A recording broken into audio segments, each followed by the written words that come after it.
What kind of show is this? Can I have a snack, Daddy? Is my breakfast ready? Can I have a snack? Hey everyone, I'm coming to you from my own private dad cave. Welcome to the Harts Minds podcast, where dad jokes are currency, multitasking is a martial art, and spit up is just part of the uniform. I'm your host, Frank Harts, coming to you from the U.S., but this podcast isn't staying local, baby. We're going global. Each episode, we sit down with incredible dads from around the world to talk life, love, leadership, and occasionally Lego injuries. Here's what's on tap. A real deal conversation with a father who's out there living it, a short, sharp, inspirational dad-fueled minute to boost your day, and a vibe that's somewhere between a coffee-fueled pep talk and a late-night garage brainstorm. Hey, Dad, you in there? Yeah. Oh, yeah, I'll be out. Yeah, I'm working. I'm hungry! Oh, okay. Are you coming out? Whether you're in Tokyo traffic or a Texas parking lot, this podcast is for you. Because you're not just raising the bar, you're raising kids. Ha! Yep. I'm hungry! Just 2 minutes. Okay, so you just be sure to like, subscribe, all that good stuff on Apple Podcasts, Spotify, YouTube, all major platforms. Let's fuel up. Open the door! Oh, okay. Yeah, I'm coming. Hey everybody, thanks for tuning in to Harts and Minds. My guest today, Diallo Riddle, is an actor, writer, director, sometimes DJ, and we can't leave out one of the most important things, which is an executive producer. Co-created the shows South Side and Sherman Showcase with Bashir Salahuddin, and we actually met on the set of South Side. That's how Yeah. Where you so masterfully played a character who it wasn't clear if he was evil or just, living in his own head. Right. I had to dig really quite deep for that one. And by the way, if you look out your window, your car is gone. I had it towed. You're so meta. No. Listen, man, I'm a character, a method actor, and that's, you got to put that training to good use. But listen, I just wanted to do, first of all, I hope you had a happy Father's Day. And the best Father's Day, man. We were just hanging out with the kids. It's like, she asked me, what do you want to do for Father's Day? I was like, you know what? I want to just dial down on being a dad. Let's take the kids to Disneyland and make it a day. So we took a bunch of folks out to Disneyland and just went around the park and had a great time. Right. So just sort of a low-key, low-stress ride through Disneyland. So low stress. Yeah, you're much better than I am. You're much better than I am. 10 hours in the park. So there you go. I locked all doors and put blankets over my head, which was fine. They could still hear me. But listen, I just wanted to do this show because I felt like as a dad, you don't always, you might have, your dad or an uncle who's sometimes drunk, or, you tune into old episodes of Fresh Prince or, Home Improvement, trying to figure out how to do this thing. And I wanted to just talk to people that I admire, that I get a kick out of, who are also dads, get that perspective, but also bring in, this international flavor as well, which is what this podcast is going to be focused on. So I figured, on the international front, why not just start right in Los Angeles? The biggest question that I have, and I know a lot of the listeners are going to have, is, what in the hell do you feed these kids for breakfast? First of all, how many do you have? I got 3. Oh gosh, that's a grocery bill. Yeah. What do they eat? What do they eat? What? What are they eating? What? My kids are the typical kids. They, I think if left to their own devices, they're always going to go with pizza, fried chicken in various nugget forms, but I think that, they're not that far from us. But I'm happy to say that they are getting a little bit more astute. The other day they did request ramen, you know what I mean? So that was, I felt like that was something accomplished. They have their go-to sushi now, but, and they've also started making stuff. My oldest one sort of started making smoothies for himself, so they're improving. There was a time when I literally couldn't get them to eat anything except for the things, grilled cheese, chicken tenders, that kind of thing. We've gotten past that point. Okay, good. Yeah, we're in that spot now. That's why I always ask. It's like, what do you want for breakfast? Cheerios, or Cheerios? You want maybe some blueberries? No, I don't want that. Do you want to make you up a nice green smoothie? So force the fruit on them, because I'll tell you, they'll always find a fruit that they like. So whether it's blueberries or strawberries, that usually gets across the finish line. Yeah, that's cool. That's cool. How has being a dad just influenced your comedy, or your creativity? You know what I mean, to begin with. You know what's crazy? My kids are getting up there now. I can't really remember what it was like not being a father and not being married anymore. I just can't remember what it was like just to sort of wake up and be on my own time and do my own thing. It's just not a thing anymore. You know what I mean? Like, so pretty much every day I wake up and I'm trying to figure out, like, okay, how do I position my career so that my family is cool and I'm, creatively fulfilled. That's the main thing, that's job number one. And sort of no matter what project we're doing, and definitely, I actually feel more of an influence from my dad than I do towards my kids. Let me explain that, because at the end of the day, I'm a black writer. I'm not just a writer, I'm a black writer. So there are times when I might think of it like a really, in the moment, it's a funny joke, but I'm like, my father, who was like, very socially conscious, my father wouldn't dig that joke. You know what I mean? Or he wouldn't dig those, this gratuitous amount, if you will, of in words in the script. Like, honestly, like, as far as that word is concerned, my father never used it. No person in my family ever used it. I know that there are plenty of people in the community who do. So when we get to a character that talks like that, I write it.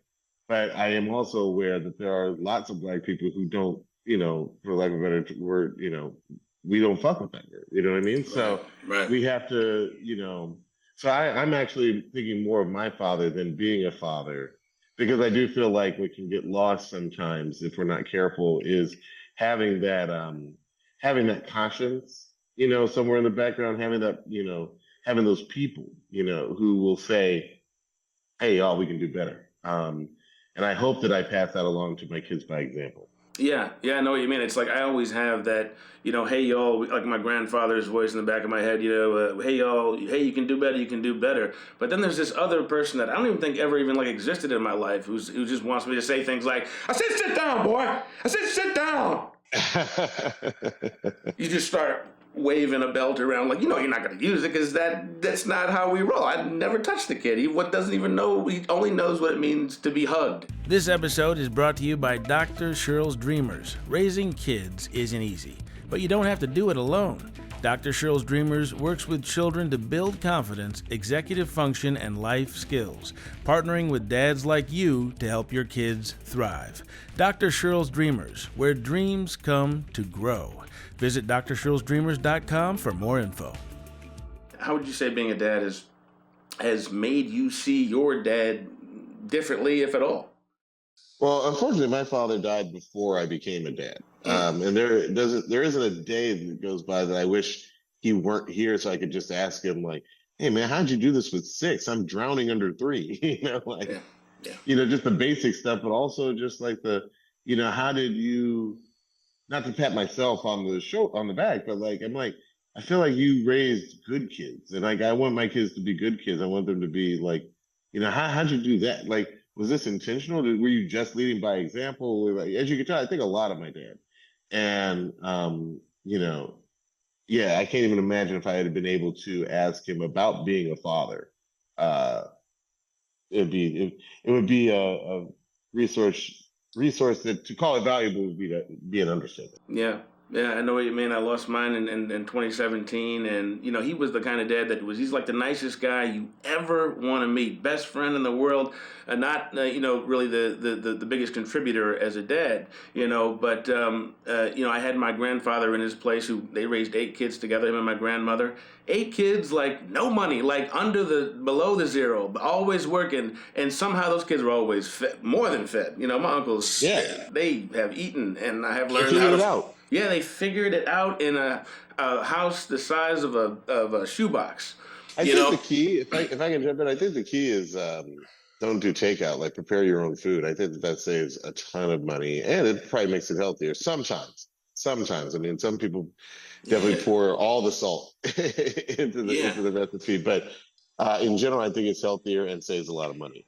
Yeah, no, that's good. Are your kids involved at all with the creative side of things? Yeah, I mean, like, not always intentionally. Like they'll say something, or I'll watch what they're interested in. They can absolutely inspire character names with some of the funny stuff that they come up with. I won't out them, but one of my kids came up with a funny name for this little hand puppet that he has. Yeah. And I was like, why did you name him that? And he told me the reason. It was laugh out loud funny. So I'm like, I'm definitely stealing that from you, kid. Right. I was like, Right. that is such a great character name. And I'll always tell people who ask, where'd you come up with that? I'll be like, it was my son. So Do they get a cut? Do they get a cut, or they're already getting a cut on stuff they had nothing to do with. what kind of question is that? Absolutely nothing to do with. So They wake up. You wake they're up already and making off like bandits. yeah. Oh my gosh. Oh my gosh. Open your closet up. There's your cut. Open up the refrigerator. There's your cut. Look at your feet. There's your cut. Yeah, once you go outside and look at the roof, there's your cut. Yeah. You start to get real adult deep, right? Like go on and look at the back of that toilet tank. Open that up and see that flapper in there. That flapper was just You changed. see this property tax? This is your cut. If you could say, this is my superpower as a dad. This is the thing I know. Because we can always beat ourselves up and say, look, I need to get a little bit better here. I need to get a little bit better there. I need to, get up in the morning, put on a three-piece suit before breakfast. Like I know, I always have these images in my head. Like, okay, I'm going to wake up. I'm going to put on a three-piece suit. I'm going to sit down, play a little piano, and make a full breakfast. And end up in a flannel. Before the day starts. But what would you say is the thing that really makes you stand out as a dad? If you had to pick one thing. My superpower? That's a good question. I think always keeping it fun. Somehow keeping it fun, not just for the kids, but for the parents too. Like we rarely do things that we can't somehow tap into our inner child and do for fun too. I think Disneyland's a great example. Obviously, that's a more expensive thing, but like even if we go on a hike together or something like that, like I think you just have to find ways to keep it fun. Not right now. One of the kids is actually two of them are really into music production. So we'll get all the friends together and like we'll all hang out and watch them, perform their song together. I think that it's a matter of sort of like leading by encouragement. You lead them in a certain direction by, being engaged and encouraging when you see them doing something that's good. It's the same way. It's like, oh, hey, bro, you cleaned up your room. Give me something, It seems small, and it seems sometimes you should. It seems like sometimes you shouldn't have to do that, but if you do it, it's the type of encouragement that, think about it, we as adults, like if someone can, Father's Day is actually a great example, right? Mm-hmm. Like you're supposed to be a dad. The same way a kid's supposed to be a room, but if you can have a day where you celebrate stuff that you were supposed to do anyway, it does make you feel good. And I feel like whether it's something as basic as like clean up their room, or if you see them doing something like art or just getting good grades or whatever they do that you like, be it something they didn't have to do or something that they should do, I just try to be as encouraging as possible because I feel like that's what steers them to do more of that, as opposed to just constantly tell them, which I have to do as well, instead of just constantly saying, "Hey, man, don't do that. Hey, get off your brother. Hey, clean it up." There are enough times when you lead by negative enforcement. I like to lead by positive encouragement as much as possible.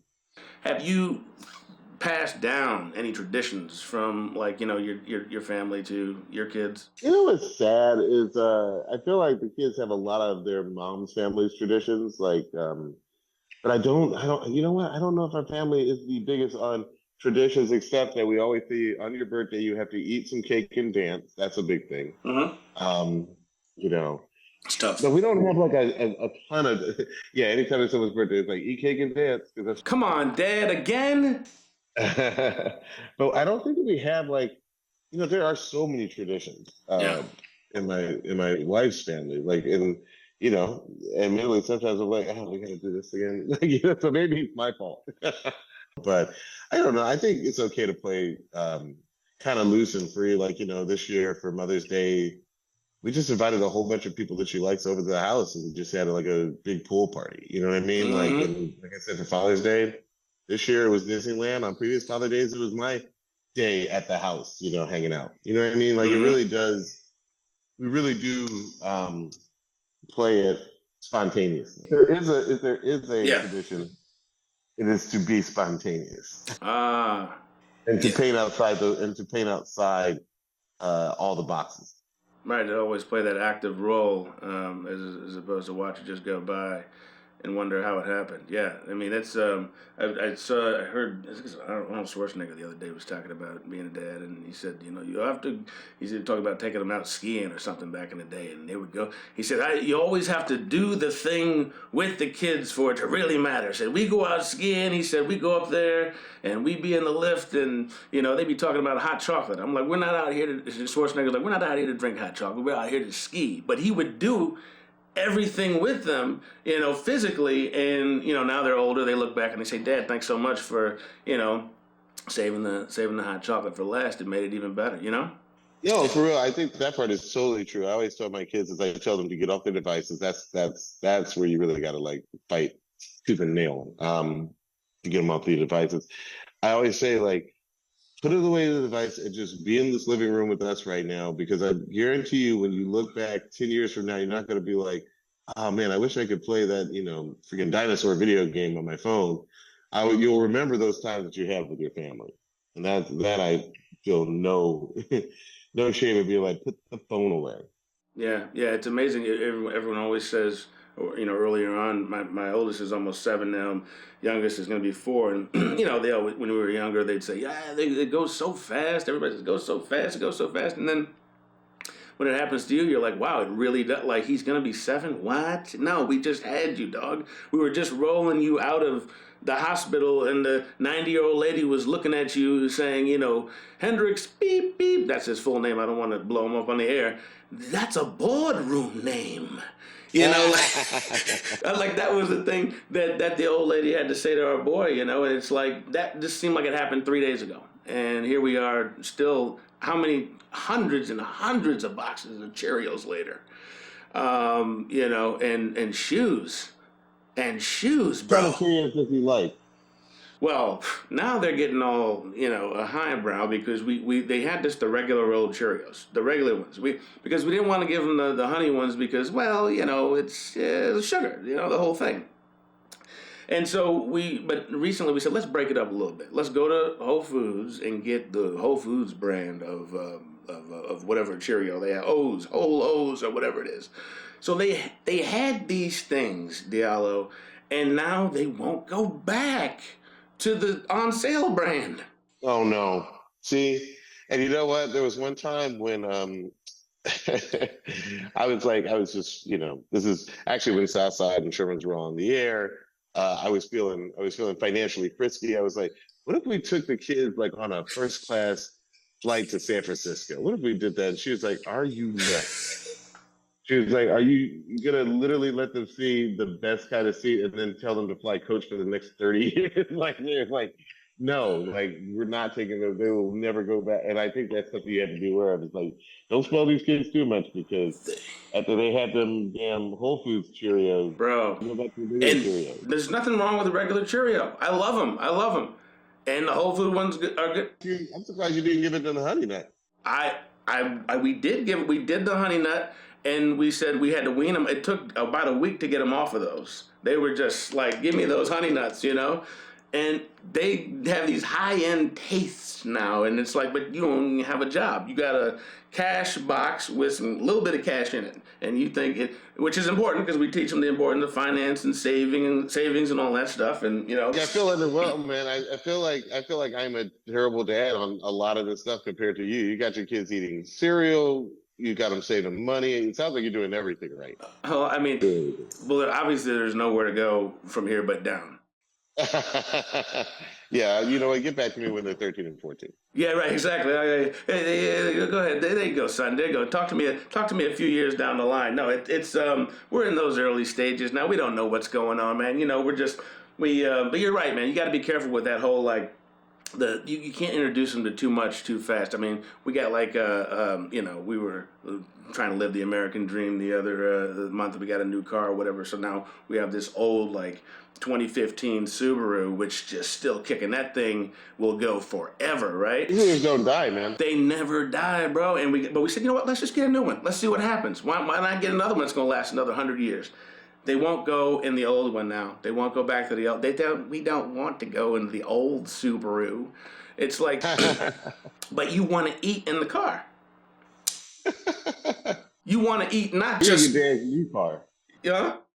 I said you're not eating your dad's new car. You're not eating a new car. It's like you don't want to eat anything that's like simple to eat. You know, it's not like a light sandwich or something. It's creams and all kinds of dripping applesauce packets and things that kids should have and deserve to have, but not in the brand new car, dog. So new car. You know, anyway. People are furious when I see like a discarded wrapper, an apple core, anything like that in my car. Like I like, okay, who did it? And it turns into CSI. Like I have to figure out who did it and like allot the appropriate punishment. Oh my gosh, and there needs to be one really, whatever it is. I mean, because look, man, I mean, my youngest Will, I have PTSD just thinking about it. We have discovered things in places, in the couch, placed under, back in, buckets of, randomness. I don't even saw, how you have those little like organizing buckets. You put your like shoes in or like blankets or whatever it is, like deep down underneath like an old pancake or something that he wanted to like save for later, just in case he wanted it and we weren't there to give it to him. By the way, I like the instinct of saving something for later. I think it's a good instinct. Yeah. But not when I'm finding food 3 months later.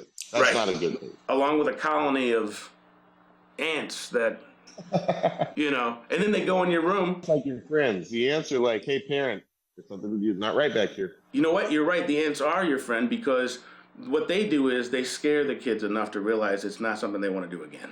I say, look at these ants. Get down there and just look at them. You look at those ants. Pick one up and eat it. Eat it. Eat it. That's why we don't stack pancakes up under blankets, man. Because then you want to get under your sheets at night, and I'm talking about I'm scared of ghosts, and then the other night, because of this situation, we had a carpenter ant, and we have never seen one of these things in the house. I didn't know a carpenter ant again. Is that like a big ant? Bro, is it a big ant? It's a shack of ants. It's the shack of ants, man. I have never seen one up close. There was no reason to until my son started. I gotta Google that. You better Google that, man, because if it shows up, you're not gonna know if it's an ant or an alien invasion. And we were laying in the bed, read story time, okay? Just about to kick it off. Everything was cool. These kids, it takes a little bit to get them adjusted. They're scared of everything sometimes. At least mine are. And the oldest. And we're getting ready. Next thing you know, my son's eyes cross, and he's looking at the top of his blanket, and one of these giant carpenter ants is just cruising across the blanket. I've never seen a kid jump so high, so far, so fast. I know this man is going to be an athlete like you wouldn't believe. And so anyway, that was thanks to my youngest who stacked up those pancakes. So listen, we're getting to the end of our time here, which has been really fun. But is there anything that you'd say that has caught you sort of unexpectedly off guard as a parent? Yes. I'm still learning. I mean, like I'm 3 kids deep, and I feel like I'm a better parent in some ways to the youngest because I learned things through the first 2. And then in some ways, I'm not as good a parent to the youngest because some of the things he's into are not new to me like they were new to me when the first kid was going through it. You know what I mean? Like, so, he might really get into a new TV show, and I'll be like, oh, yeah, we've already done Power Rangers before. Okay, yeah, you want to get some of the toys? Yeah, let's figure this out. There's like a certain level of been there, done that, and yet there are other places. Like I feel like his sports interests I'm more into because I'm like never really had that's not all the kids have been into sports, but this youngest kid I feel like is the one who has advanced the furthest by this age. You know what I mean? Like, he's a monster on the soccer pitch. And, so like I'm encouraging it in ways that, I didn't see the interest or the success rate for the other two. So I was just like, hey, maybe you're a scientist, like, you know what I mean? It's just, I think you can't be the same parent to every kid. And by the way, also each kid is different, so they require different things. So one might be great at homework, but he might be, a little bit mean. Another one might have not a mean bone in his body, but he has a hard time getting the homework done. Like there's always like a place where one of them needs help that the other one didn't, and at a place where the other one's strong where the other one wasn't. And I do feel like hopefully what we as parents do is we bring balance to the force, so to speak. You know what I mean? Like you just try to help them where they need help, encourage them where they have strength, and um, and just kind of like go for it, because it is my greatest fear is that I'm not being as good a parent as I can be. And I guess maybe only good parents feel that way. If you're the kind of parent who always thinks, man, I'm killing it, then maybe you may not be killing it. But I think that ultimately what you try not to do is pass on your maladies, your faults. In fact, you try to, check and see like, oh no, you got that side of me. Okay, I'm going to encourage him to change, and deal with that. So I don't know. I mean, I know that's Yeah, no, that's great. I mean, it really just brings home this idea that, for me anyway, that there's nothing more magical than seeing in the midst of all of the craziness that can happen for any parent, right? That we know is going to happen, and on the positive front, it just feels like there's nothing cooler than seeing your children or your child be the best version of you. Whatever you felt, when you were growing up, maybe you didn't hit this mark or that mark. Like you said, you might have been a little mean here, or you couldn't do that there. And they just nail it. They knock it out of the park, but they do it in a way that's clearly not you as well. Yeah, exactly. You know what I'm saying? 100%. It's like, like my son's he's taking Taekwondo now, like every kid in the world has ever, done probably, but he's really focused and really dedicated, and I was as well. I played a lot of sports when I was younger, but that was one I really enjoyed and I was really good at. But to see him step up to the plate at his age, his young age, and really have that dedication and focus in the same way, but with his own stank, with his own funk and signature that I didn't have, almost like me on steroids, is really cool to see them to see. Even with like the sibling relationships. I had a brother as well. I have a brother, and they have taken the whole I'm a awesome brother thing to a whole new level. I'm hoping they're going to be like the female version of the male version of those the Delaney sisters. Just sitting around 150 years old together, drinking Bartles and James or whatever it is they used to drink. I guess sipping on that OE. But anyway, before we go, Diallo, what's up? What's coming up? What are we plugging here, man? What's going on next? First off, since I'm on a podcast, I would say if you like podcasts, one of my favorite things to do right now is I have a podcast that's all about music. It's called One Song. I do it with this guy named Luxury, and every episode, what we do is we talk about one song, the historical context in which it was created, literally how it was recorded, with like what people, with what loops and samples, or if it's which musicians played on it. We've done everything from Amy Winehouse and Stevie Wonder to very contemporary, like Lil Wayne and Michael Jackson. But every episode we just take one song, we play you the stems, we play you the bass line, we play you the drums or the keyboards. We break down every single part of the song, and then we talk a little bit about its legacy and the effect that each song had on this genre. I feel like people, come to that podcast and almost always come away feeling like, wow, that was a really good time. Thank you so much for doing that podcast. It really makes me happy to do, and people seem to really respond. We do it through Kevin Harts' company, and we're on all the platforms. So if you like music, and that sounds ridiculous to say, but not everybody's a music nerd. If you really dig on music, check out One Song. just the words, one song podcast, and we're out there. Yeah, and then man. as far as I love that. I love that. By the way, just a quick plug. That Robin S. episode, man.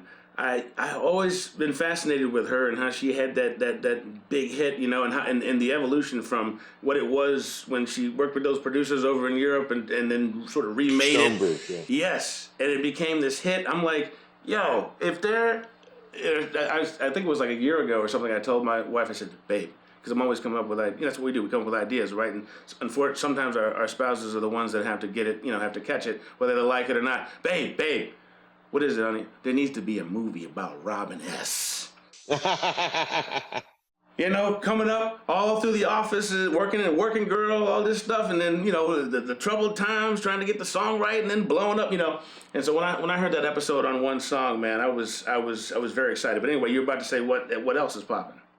Oh, no, listen, just to close on Robin S., we specifically in that episode, we were talking about how that's one of the first songs where house goes from being this underground thing in Chicago and explodes into the international scene that will eventually give us EDM, dance music, and everything in between. But at the point that Stonebridge, some Swedish producers, are producing Show Me Love, that's the song, Right. That's the one song we're talking about, Show Me Love.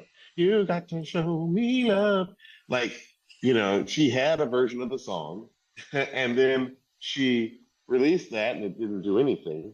And then these Swedish producers came in and produced the version that we all know today. It was like 2 or 3 years after her version, which was totally fine. It's actually the exact same vocal. Mm-hmm. But it's like her version was like a totally fine, you know, R&B song, same tempo, same vocals. What they did is they came and they grafted on, these Swedish guys grafted on the true sound of like this Chicago underground movement. And that's what gave us the Show Me Love that we all know. But on our show, we play you the original version. We tell you how the Swedish got to even remixing her song, how they discovered her song and how they remixed it. We talk about the relationship that Robin S. Had in terms of coming, you know, bringing what she brings to the music with that amazing vocal, and we get a little bit into the publishing and who gets paid for what. So, you know, if you're into that kind of stuff, you can have a lot of fun with a show like ours, one song. And then just to close on just what we're up to right now, Bashir and I are working on several new TV shows and some movies, and you know, pray for us, manifest, crush your figures, whatever works for you. I know it works for us. But I hope that by the end of the year or the top of next year, we'll have some new stuff out there for y'all to see and love, because that's how we show our love, which is to give, you know, a little bit of what I think is our gift, which is for comedy. Just put a little bit of that love out into the universe. And I have no doubt you'll have much more in the pocketbook for 6 or 7 more chains by the end of next year. And for the record, I don't think I've ever had a better time on set than I did working with you and Bashir on Southside. You know, that was a great day. A great day. Check it out, Yeah, y'all. Lower Wacker. Lower. Weird to say that one of your best days is on Lower Wacker. That's never a fun. Lower Wacker in a toe pound, no less. You know what I mean? Enjoying my life like you would never believe, and then having to go back to New York, which is fine. You know, I'll be back home in Illinois in the next couple of weeks. I'm ready for it. Well, Diallo, man, look, congrats on being an amazing dad, and you know, bravo, brother. I mean, it's not an easy thing to do. You have everybody. You're killing it on the dad front too. Dads of the world unite. It's what did somebody call it? They were like, it's the least the least selective fraternity, but hey, it's totally worth it. Right. Yeah, no, I mean, I can't get any better as a dad. And my wife will tell you that, you know, it's, the idea of like, I can't get no better as like, sort of like a self-effacing joke. Yeah, right. You know, absolutely. Absolutely. That's my life, bro. And, much love to you. Much love to the fam and all that good stuff. And, keep killing it, my brother. Thank you, sir. Take care, Thanks for having me Diallo. on the pod. My pleasure, my pleasure. This is your Dad Fuel Minute, living in the moment. Your to-do list's looking like it was ghost-written by Tolstoy, Bob Dylan, or Sturgill Simpson. Long, complex, and somehow always unfinished. The lawn's threatening to go full jungle, emails are multiplying like rabbits, and somewhere a legal brief is staring at you with judgmental fonts. But let me tell you, 5 years from now, you won't remember that mower tantrum. You will remember getting tackled by your kid mid-snack, or the impromptu living room talent show featuring sock puppets and one mysteriously sticky kazoo. Those moments, messy, hilarious, and unfiltered, are where connection lives. So when they come calling, answer like it's the most important meeting of your day. Show up fully, listen closely, and let yourself laugh. Become the dad you dream you can be. Fuel up. Sock puppets optional, but highly recommended.